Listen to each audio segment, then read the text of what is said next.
আজকে আমি সবজি মাংসের একটি রেসিপি শেয়ার করব।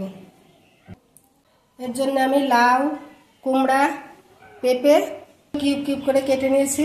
আমি এই 3 রকম সবজি নিয়েছি, আপনারা চাইলে আরও কিছু সবজি নিতে পারেন। লবণ, হলুদ, ধনিয়া গুঁড়া, জিরা গুঁড়া।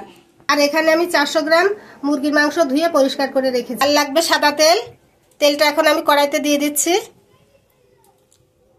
এখন তেলের মধ্যে ডালচিনি, লবঙ্গ, গোলমরিচ, এলাচ, পেঁয়াজ কুচি,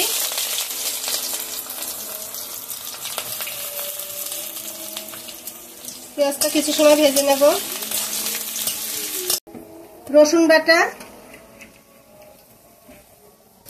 বাটাও কিছু সময় ভেজে নেব।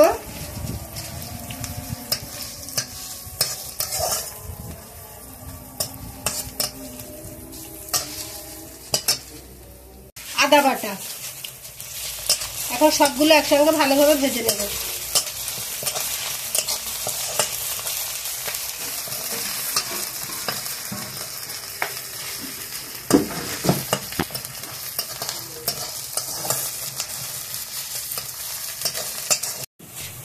পেঁয়াজ, আদা, রসুন ভালোভাবে ভেজে নিয়েছি। এখন ধুয়ে রাখা মাংসটা দিয়ে দেব।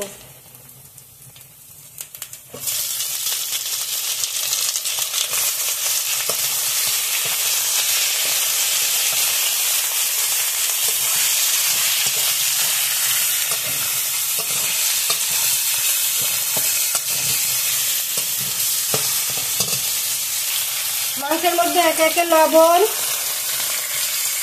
হলুদ,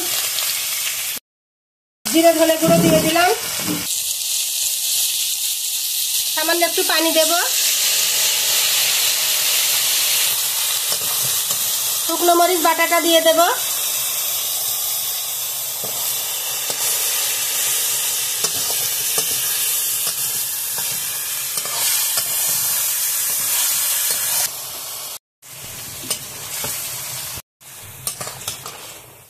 মশলার সঙ্গে মাংসটা এখন খুব ভালোভাবে কষিয়ে নেব।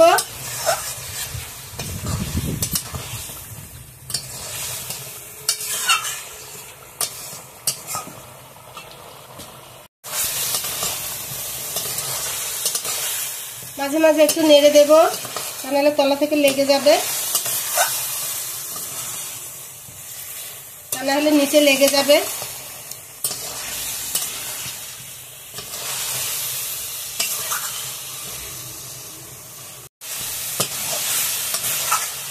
মাংসটা আমি খুব ভালোভাবে কষিয়ে নিয়েছি। এখন আমি একে একে সবজিগুলো দিয়ে দেব।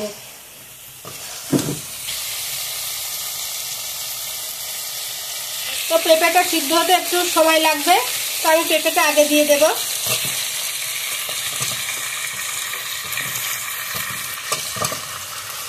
পেঁপের সঙ্গে মাংসটা এখন কিছু সময় কষিয়ে নেব।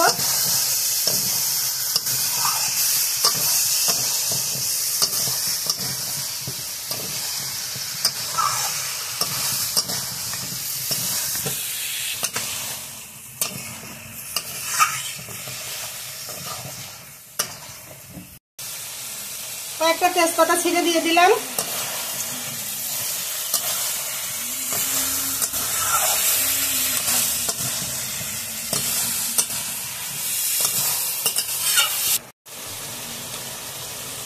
এখন কুমড়োটা দিয়ে দেব।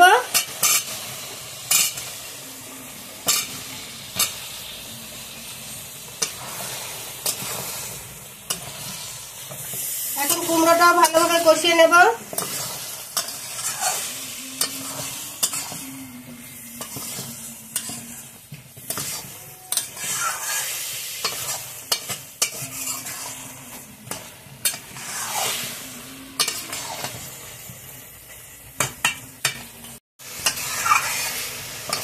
কুমড়োটাও ভালোভাবে কষিয়ে নিয়েছি। এখন আমি শেষে লাউটা দিয়ে দেব।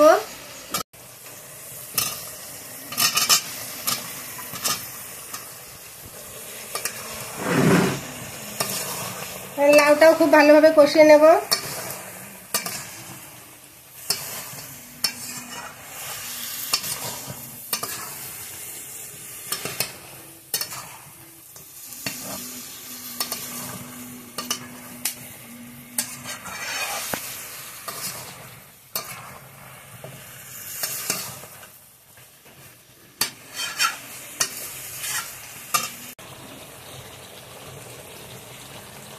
লাউ থেকে অনেকটা পানি ছেড়েছে, এটা আরো কিছু সময় কষিয়ে নেব।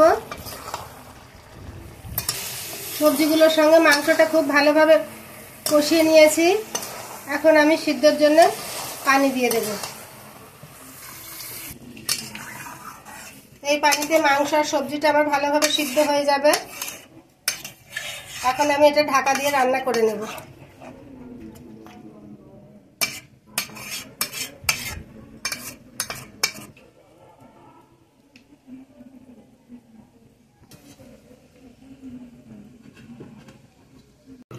এখন ঢাকাটা খুলে নেব। এই পর্যায়ে উপর থেকে কয়েকটা কাঁচামরিচ দিয়ে দেবো সুন্দর একটা ঘ্রাণের জন্য। আবারও ঢাকা দেব।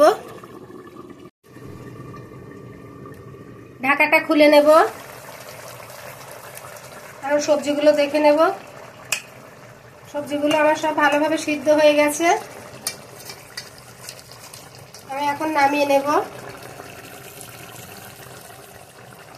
আমার আজকের রেসিপিটি যদি আপনাদের ভালো লেগে থাকে তাহলে লাইক দেবেন, কমেন্ট করবেন আর সাবস্ক্রাইব করে পাশে থাকবেন।